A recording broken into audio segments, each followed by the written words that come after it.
Halo semua, jumpa lagi dengan saya. Hari ini kita akan bahas tentang topik di bab 4. Jadi bab 4 ini akan membahas salah satu dari dua permasalahan inti dalam kalkulus ya, yang sama sekali berbeda dengan bab-bab sebelumnya. Jadi di bab 3 kemarin ya, di semester sebelumnya kita sudah membahas tentang turunan. Namun di bab 4 ini kita akan membahas tentang anti turunan atau bisa kita sebut dengan integral. Nah, dalam kalkulus itu ada dua permasalahan inti ya, yaitu di bab 3 kemarin turunan dan di bab 4 ini adalah anti turunan atau integral. Kalau secara bahasa ya, kita artikan dua permasalahan inti dalam kalkulus itu ada dua. Yang pertama, menemukan kemiringan atau slope pada suatu kurva, pada suatu titik tertentu di kurva gitu ya. Dan yang kedua adalah kita mencari luas di bawah kurva, suatu kurva gitu. Nah, luas seperti apa yang dimaksud? Saya misalkan ada sebarang kurva, ya katakanlah bentuknya seperti ini pada suatu interval tertutup A sampai B. Nah, luasnya itu adalah yang dimaksud yang ini ya.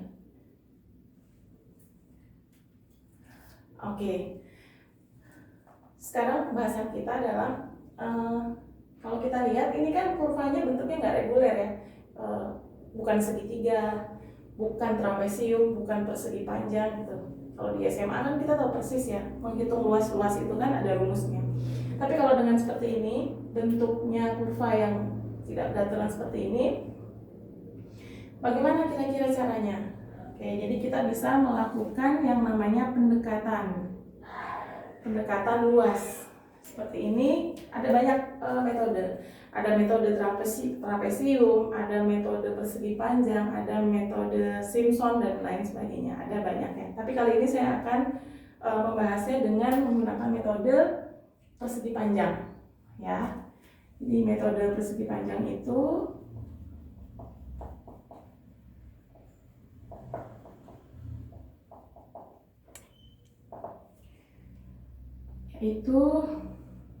jadi idenya adalah kita mempartisi daerah di bawah kurva ini, kita bagi dia menjadi beberapa bagian ya.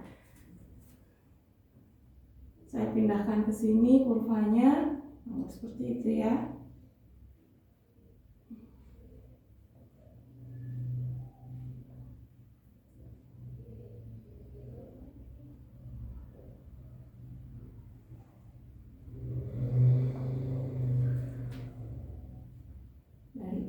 Sampai B, kemudian ini saya partisi dia menjadi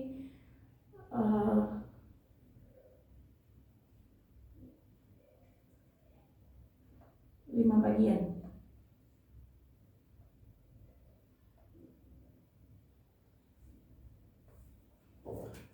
Oke, kemudian ini saya akan tarik garisnya ke atas.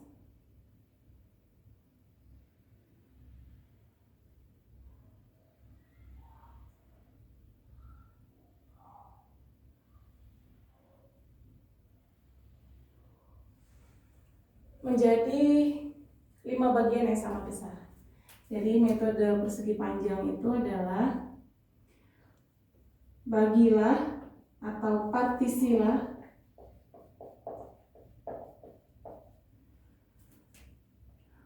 interval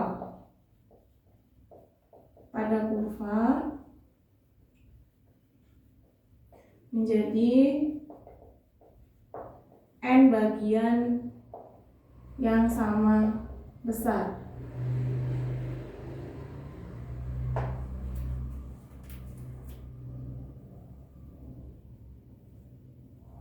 Sama besar ya. Oke. Jadi nah, selanjutnya adalah ini kan bentuknya tiap partisi juga masih tidak reguler, artinya masih belum peraturan ya. Persegi panjang juga enggak, trapesium juga enggak gitu. Nah, makanya persegi panjang itu setelah tadi kita mempartisi adalah kita membuatnya menjadi bentuk persegi panjang. Bisa pakai titik awal atau batas bawah ya, istilahnya kita bisa pakai batas bawah, kita bisa pakai batas atas, atau kita bisa pakai titik tengah, midpointnya. Saya akan pakai titik tengah ya, metode titik tengah, karena nanti ini akan berhubungan di babak subbab selanjutnya. Oke, ini saya akan tarik ke atas.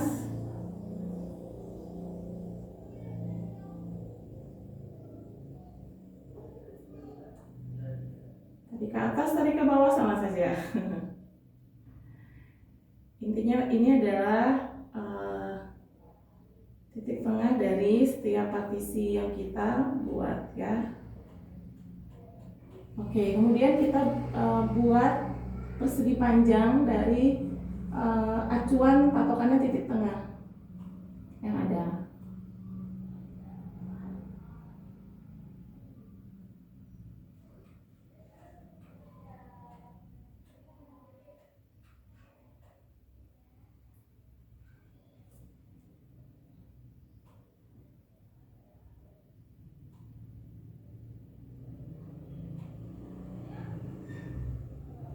Oke, sekarang kita sudah mempunyai bentuk peraturan, yaitu bentuk persegi panjang.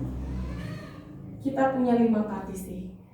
Nah, kita bisa lihat di sini ada error atau galat ya, atau ruang-ruang yang kalau kita contoh ya, misalnya satu, kita ambil partisi yang paling kanan. Ini kan kalau dalam persegi ini panjang ya, panjang, yang ini lebar. Nah, kalau kita mau mencari luas di bawah kurva ini, berarti kita punya 5 persegi panjang. Jadi kan nanti kita akan jumlahkan semua. Ini kita akan cari luasnya. Persegi panjang 1, P1, P2, P3, P4, P5. Nanti akan kita jumlahkan sampai kita mendapatkan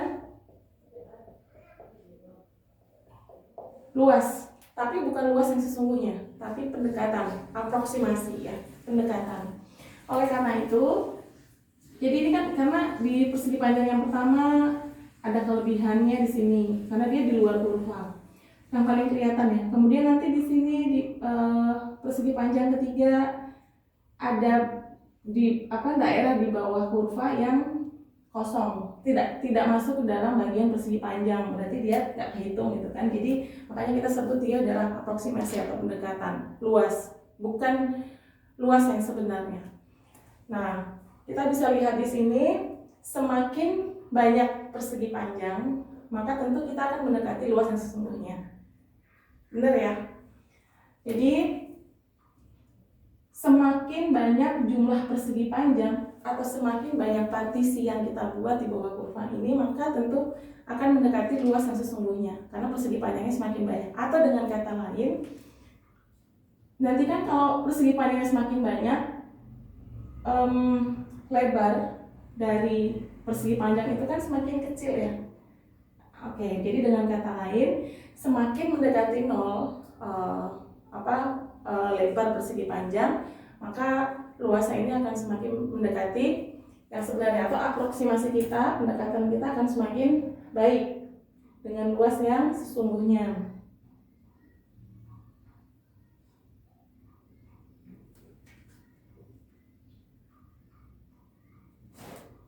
Oke, saya bisa tulis di sini untuk memperoleh luas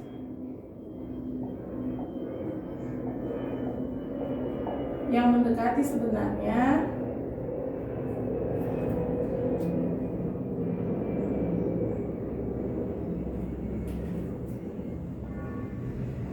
buatlah jarak antar interval, ini ya maksudnya jarak antar interval atau panjang ya. Jadi kita memahami ini panjang ya, kalau persegi panjang ini panjang, ini lebar. Jadi saya bilang ini panjangnya, panjang persegi panjang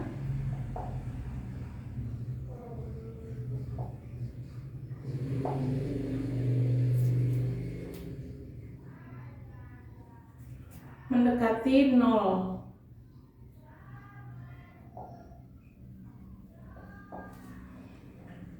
Oke, nah ini adalah metode persegi panjang dengan menggunakan teknik titik tengah.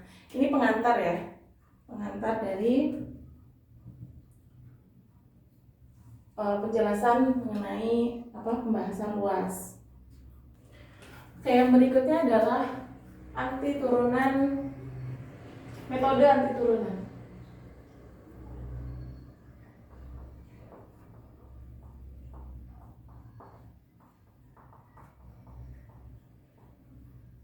Anti turunan atau yang nantinya kita akan sebut dengan integral. Anti turunan karena nanti kita akan masih akan sedikit membahas tentang turunan ya. Jadi nanti anti turunan itu seperti apa?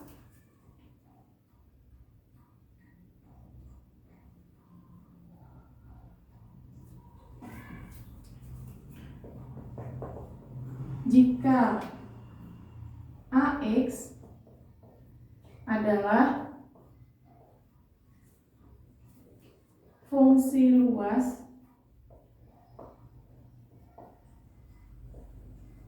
untuk suatu fungsi fx pada interval a ke b, maka perhatikan ini agak apa ya, karena kita belum ada pembahasan pembuktian apa-apa sebelumnya, namun saya akan berikan ini yang nanti kita akan bahas di selanjutnya.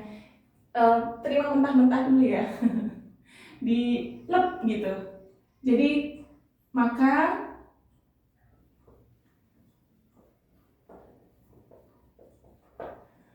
fungsi ini kalau kita turunkan satu kali, maka dia akan jadi kurvanya, fungsi kurvanya.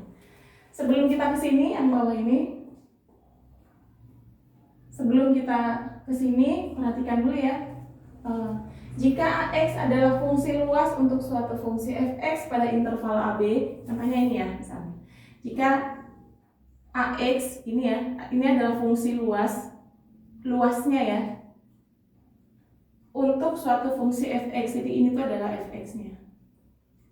Nah, AX itu yang bawah ini. Ya, maksudnya.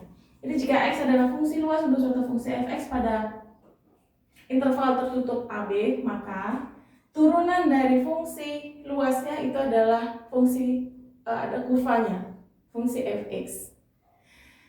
Oke, ini diterima saja dulu. Jadi tidak akan kita buktikan ini seperti apa. Oke, jadi kalau kita sudah tahu ada fungsi seperti ini, ada persamaan seperti ini ya, pernyataan yang bernilai benar. Jadi jika fungsi luas AX diturunkan, maka hasilnya adalah fungsi fx. Ini artinya, karena kan kita belum tahu luas ya. Awalnya kan biasanya kita tahu itu fungsi ya. Kalau seperti ini contohnya. Ada soal, ada permasalahannya, kita tahu itu kan adalah fungsinya. Kita nggak tahu luasnya itu berapa. Nah, dari sini yang kita tahu, aksen X atau turunan dari luasnya itu adalah fungsi kurvanya, maka yang kita lakukan untuk memperoleh fungsi luas, jadi kan kalau di turunan, kalau saya punya A aksen X, dinaikkan ya, atau anti turunan itu kan jadi AX ya. Ya kan? Jadi ini akan berakibat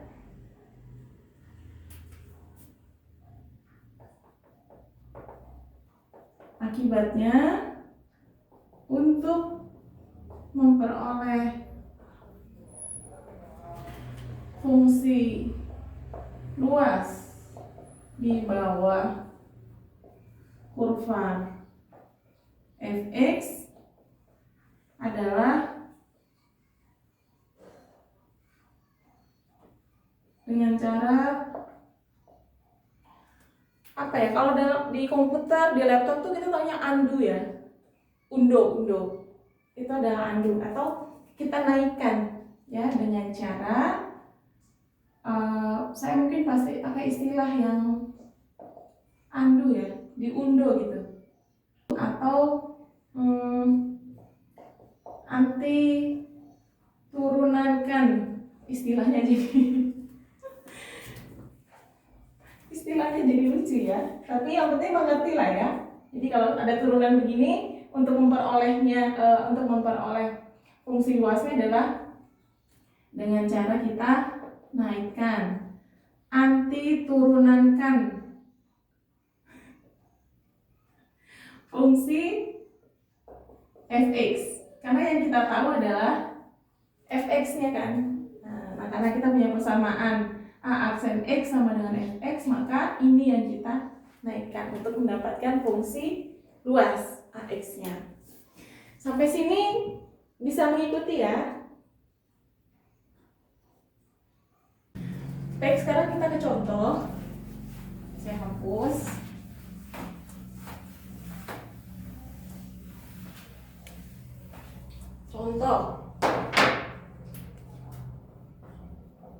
Contohnya, tentukan luas di bawah kurva x plus 1 aja lah ya.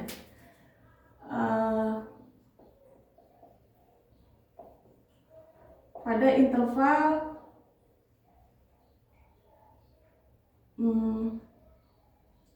1 sampai x misalnya. X plus 1, biar cantik itu ya, dari -1 sampai -1 sampai x. Jadi kita gambar kurvanya.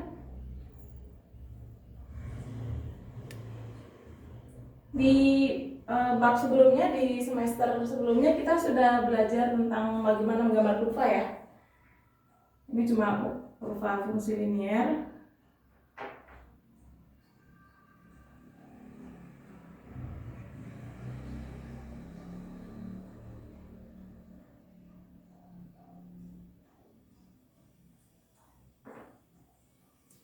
Tarik garisnya.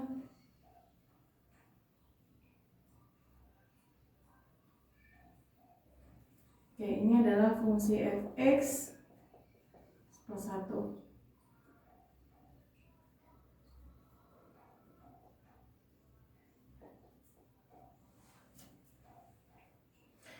Dari -1 sampai x, katakanlah x di sini.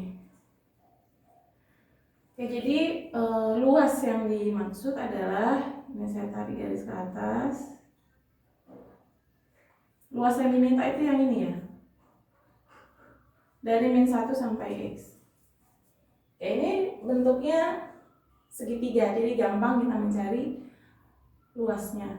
Jadi kita sedang mau bukan membuktikan ya, tapi menunjukkan bahwa pernyataan ini benar dengan 1-2 contoh gitu.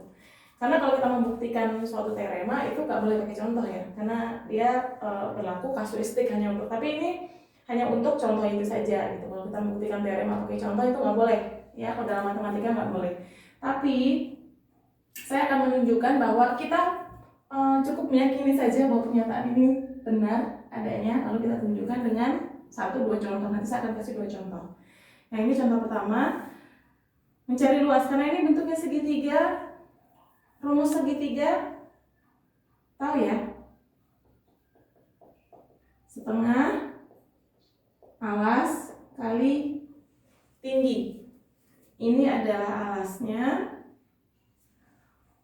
Alasnya apa ini? Panjangnya apa? Dan ini adalah tinggi. Alasnya, kalau kita kuliah offline ada timbal balik ya, menyenangkan. Tapi karena ini kuliahnya online, jadi ya sudah saya isi sendiri saja. X kurang -1, X kurang -1, berarti adalah X plus 1. Kalau ini tingginya, karena di sini X, di sini fungsinya adalah fx sama dengan X plus 1, berarti kalau di sini 1, fx-nya adalah 2, ya kan? Jadi tingginya 2. Kalau di sini 2, berarti nilai y-nya ini atau tingginya itu adalah 3 dan seterusnya. Karena di sini x, berarti tingginya adalah x plus 1. Oke, saya substitusikan ke sini dikali X plus 1 kali X plus 1. Kemudian ini dikalikan ya, Jx kuadrat plus 2X plus 1. Saya jabarkan setengah X kuadrat plus X plus setengah. Ini adalah fungsi luas di bawah kurva fx x plus 1. Oke, kemudian sekarang kalau kita turunkan, deg-degan ya? Kita deg-degan ya, apakah sama ini? Apakah nanti ini akan kembali ke fungsinya? Gimana? Seperti yang sudah kita pelajari sebelumnya, ini kita kalikan ke depan, baru dicoret, tinggal X. Ingat ya, kalau saya punya fx sama dengan x plus n, berarti turunannya, saya ingatkan kembali aja nih, pangkatnya diturunkan, baru ini di pangkatnya kurang 1 ya. Ini 2 hilang, x pangkatnya tinggal 1, kemudian yang ini plus 1, karena ini pangkatnya 1 kan, pindahkan ke depan, baru nanti 1 kurang 1, x pangkat 0, x pangkat 0 1 ya. Jadi x plus 1 sama? Sama. Ya memang akan berlaku demikian selalu. Jadi fungsi luas kalau kita turunkan, kita akan mendapatkan kembali rumus fungsi kurvanya.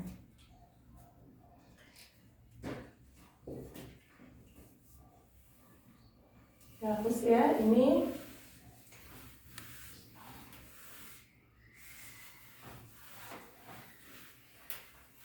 contoh satu lagi, contoh yang kedua.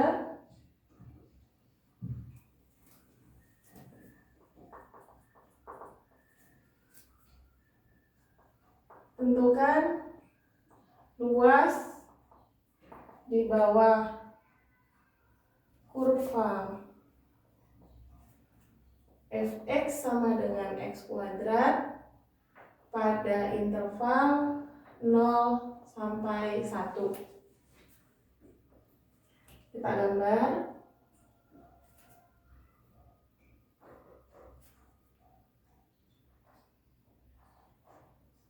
Karena ini fx ya, gambarnya itu kan gitu ya, mangkok yang cekung ke atas. Karena ini cuma hanya pada interval 0 sampai 1, jadi saya ambil yang di sana saja, di kuadran pertama.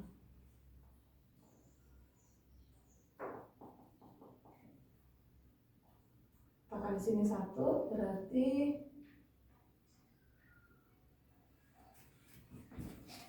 biar agak berwarna, saya kasih warna yang lain. Oke, ini adalah luas yang ditanyakan. Luas di bawah kurva fx sama dengan x kuadrat pada interval 0 sampai 1. Ini bentuknya apakah segitiga? Bukan ya. Jadi ini juga bentuknya tidak beraturan. Jadi tidak bisa kita pakai rumus seperti pada umumnya. Oke, kita punya fungsi fx sama dengan x kuadrat dan kita diminta untuk mencari fungsi luas, atau kita diminta untuk mencari luas di bawah kurva ini pada interval 0 sampai 1. Oke, sebelumnya kita tahu jika fx sama dengan x kuadrat dan fx sama dengan turunan pertama dari fungsi luasnya yang tadi itu ya, maka a aksen x nya adalah x kuadrat. Benar ya? Oke. A aksen x ini itu adalah turunan pertama ya. Yang mau kita cari adalah ax nya, fungsi luasnya. Oke, sekarang kita pakai cara coba-coba, karena kita belum tahu, kita belum punya rumus apa-apa untuk mencari integralnya. Karena tadi di sini saya tulis apa, metode anti turunan. Jadi kita pakai metode anti turunan, kita naikkan gitu ya. Kita belum punya rumus apa-apa. Jadi untuk mencari fungsi luasnya, kita coba-coba nih. Yang tadi saya tulis di sini, kalau saya punya fx sama dengan x pangkat n, lalu turunan pertamanya adalah n kali x pangkat n min 1. Kita lihat pangkatnya. Kita semua sepakat ya, bahwa turunan itu pangkatnya akan berkurang 1 dari yang fungsi aslinya. Jadi dari fungsi aslinya pangkatnya dikurangi 1, jadi turunannya. Nah sekarang kalau kita punya turunannya itu adalah pangkatnya 2, x kuadrat, maka bisa kira-kira ya, AX-nya fungsi luasnya kira-kira pangkatnya berapa? 3 kan? Oke. Saya misalkan ini AX-nya nanti adalah x pangkat 3. Ini kalau saya turunkan berapa? 3 x kuadrat. Sementara di sini x kuadrat, berarti keliru ya. Oke. Ini namanya coba-coba ya. Kita coba lagi. Karena di sini masih ada 3, saya coba di sini saya kalikan dengan sepertiga. Jadi saya punya fungsinya sepertiga x pangkat 3. Karena kalau nanti saya turunkan, jadi sepertiga ini kan adalah koefisien ya. Saya ikut, jadi x pangkat 3 nya saya turunkan 3 kali x kuadrat. Saya tinggal coret, jadi saya punya x kuadrat. Oke, jadi kita ketemu bahwa fungsi luas untuk turunan a aksen x sama dengan x kuadrat, fungsinya adalah sepertiga x pangkat 3. Tapi ada hal yang menarik nih, coba kita perhatikan. Kalau saya punya AX sepertiga x pangkat 3 plus 2 misalnya, turunannya apa? Turunannya x kuadrat juga ya. Kalau saya punya AX plus 8, A aksen X nya X kuadrat juga, maka ini secara umum akan ditulis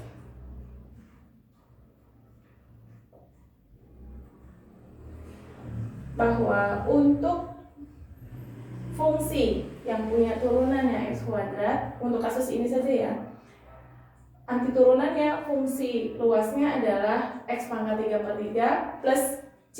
C ini adalah suatu konstanta.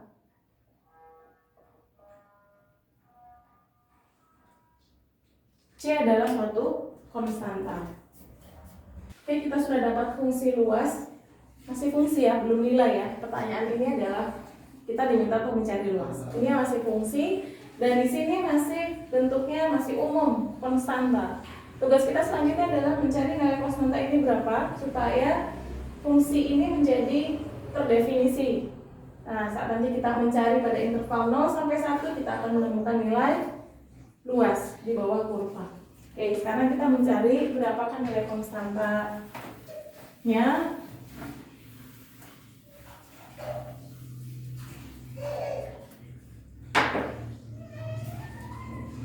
Oke. Jadi AX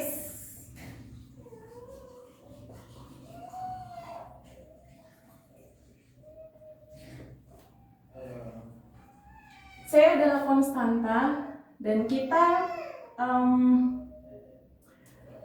misalkan untuk X sama dengan 0,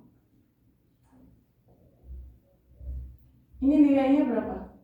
Saya substitusikan, ini jadi nilainya 0, jadi konstanta ya. Jadi untuk X sama dengan 0, luasnya adalah C. Lalu untuk mendapatkan C, kita perlu tahu nih nilai A0 ini berapa, gitu ya. Karena ini dua-duanya sama-sama masih misteri, meski kita belum tahu berapa. Oke, kalau begitu saya akan cari dengan menggunakan interval. Kalau tadi kan kita ini intervalnya 0 sampai 1 ya. Jadi pada pada interval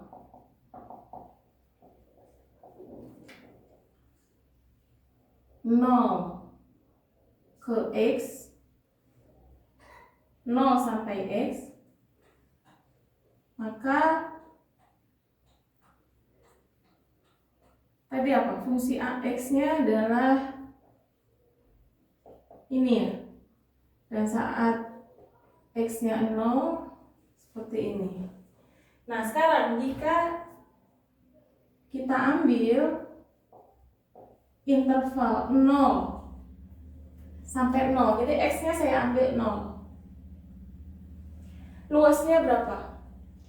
Oke, jadi interval dari 0 ke 0 itu kan satu titik ya. Berapa luas titik? 0 kan? Oke, jadi pada interval 0 sampai 0 maka luasnya adalah 0. Nah, dengan dua persamaan ini kita bisa simpulkan bahwa C-nya adalah 0. Dengan demikian ini insya Allah dipahami ya. Jadi ini adalah trik aja supaya kita bisa menemukan, karena kita belum punya rumus nih. Ini adalah trik supaya kita bisa menemukan nilai konstanta. Jadi karena X ini sebarang nilai pada sumbu X, jadi saya set aja X ini nilainya adalah 0. Jadi karena ini tadi 0 kemudian sampai ke 0, kan jadinya titik ya. Nah, maka luasnya adalah 0 gitu. Jadi kita bisa ketemu konstantanya adalah 0. Dengan demikian fungsi AX adalah X pangkat 3/3. Lalu yang ditanya adalah pada interval 0 sampai 1 nilainya adalah, karena tadi 0, karena kalau X-nya 0 kan dia 0 ya, A1-nya adalah 1/3 satuan luas.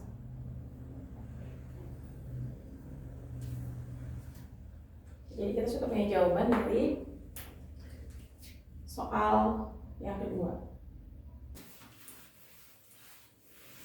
Oke, jadi kita tadi sudah pengantar ya, sudah saya sampaikan sedikit pengantar untuk integral tertentu. Saya untuk video ini saya akan tutup dengan kesimpulan integral tak tentu. Rumusnya jika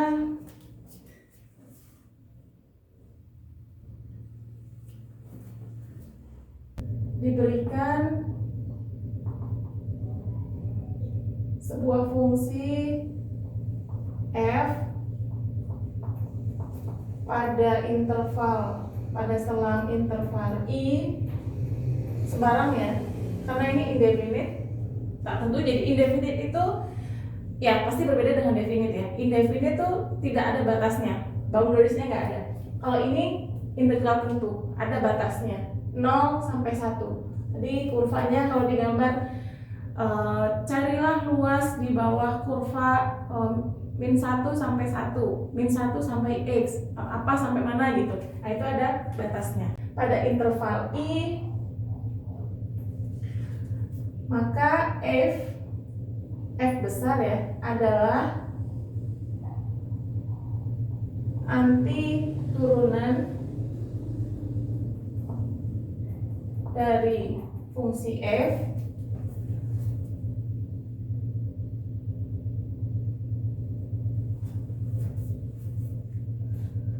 apabila atau jika F aksen X itu sama dengan Fx.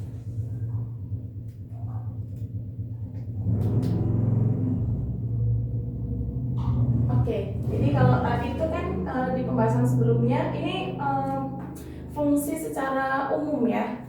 Jadi kan kalau yang tadi kita bahas sebelumnya itu adalah luas. Oke, jadi ini sebenarnya sama aja gitu. Jadi f aksen x atau a aksen x sama dengan fx itu sama saja, luas. Jadi f besar ini merepresentasikan semua fungsi, gitu, tidak hanya fungsi luas. Itu tadi contohnya fx sama dengan x kuadrat. Yang tadi sudah kita bahas. F besar x-nya tadi apa? Sepertiga x pangkat 3. Ini ya. Ini kita tahu tadi sudah kita bahas bahwa ini adalah salah satu saja. Ini salah satu dari fungsi antiturunan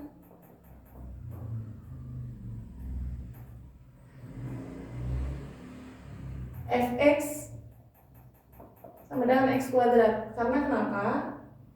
Ini kan tadi ada sepertiga x pangkat 3 misalnya plus 2. Ini fungsi fx-nya atau f aksen x-nya kan x kuadrat juga. Ini lagi sepertiga x pangkat 3 min 5. fx-nya berapa? Sama, x kuadrat juga. Jadi ini adalah kelompok atau keluarga dari fungsi antiturunan yang turunannya adalah x kuadrat. Maka secara umum dituliskan fungsinya adalah sepertiga x pangkat 3 plus c, dimana c adalah konstanta elemen bilangan real. Oke, itu adalah pengantar yang panjang setengah jam lebih untuk masalah integral. Untuk pertemuan selanjutnya nanti akan kita bahas tentang masalah teorema dasar kalkulus. Oke, demikian pertemuan kita hari ini. Silakan nanti jika ada pertanyaan kita akan bahas di grup. Sampai jumpa.